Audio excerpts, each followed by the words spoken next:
First మీరు ఈ video చూడండి.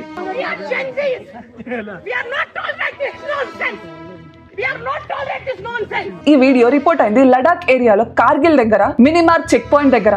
ఈ వీడియో రికార్డ్ అయింది కూడా జూలై 25th రోజు. ఆ రోజు ఆ చెక్ పాయింట్ దగ్గర 5 hours వరకు రోడ్ ని రెస్ట్రిక్ట్ చేశారు. ఇలాంటి సిచ్యువేషన్స్ జరిగినప్పుడు, ఇంత లాంగ్ వెయిట్ చేసినప్పుడు చాలా మందికి కోపం రావడం సహజం.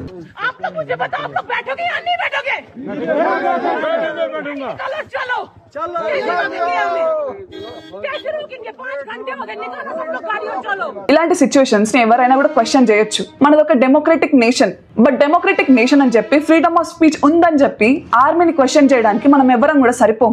ఒకప్పుడు కార్గిల్ వార్ జరిగింది కూడా ఇదే రీజియన్ లో. కశ్మీర్ లో ఎంత దారుణంగా సెక్యూరిటీ థ్రెట్స్ వస్తాయి అని చెప్పేసి మనం పహల్గామ్ లో చూసినాం. అలాగే పుల్వామా అటాక్ లో కూడా చూసాం. ఈ చెక్ పోస్ట్ నుంచి సివిలియన్ ట్రాన్స్పోర్ట్ ఉంటది, అలాగే మిలిటరీ ట్రాన్స్పోర్ట్ కూడా ఉంటది. And priority will be given to military. Civilian vehicles ని ఎలో చేయనప్పుడు మిలిటరీ వెహికల్స్ ని కూడా ఎలో చేయకూడదు అనేది ఒక బేస్లెస్ పాయింట్.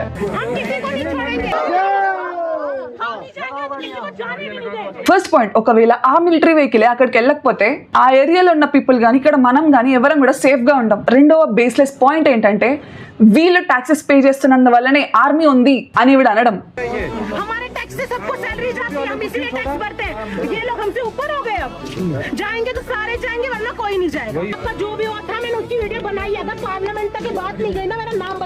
టాక్సెస్ కట్టడం వల్ల దేశం రన్ అవుతుందేమో గానీ ఒక సోల్జర్ లైఫ్ ని మాత్రం కొనలేము.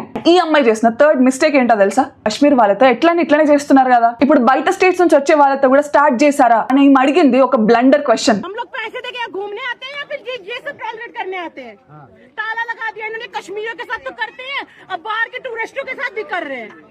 కశ్మీర్ అనేది చాలా సెన్సిటివ్ ఏరియా. పహల్గామ్ అప్పుడు ఆల్రెడీ చూసాం ఎంత దారుణంగా అటాక్ అవుతుంది అని చెప్పి. ఇలాంటి ఏరియాస్ లో సెక్యూరిటీ ఇంత గట్టిగా ఉండడం మనకి స్ట్రాంగ్ పాయింటే. అది అణచివేత ఎట్లయితుంది? దీనిపైన మీ అభిప్రాయం ఏంటో కమెంట్ చేయండి. ఇలాంటి వీడియోస్ మనం రోజు పోస్ట్ చేస్తాం. Follow for more content. జై హింద్.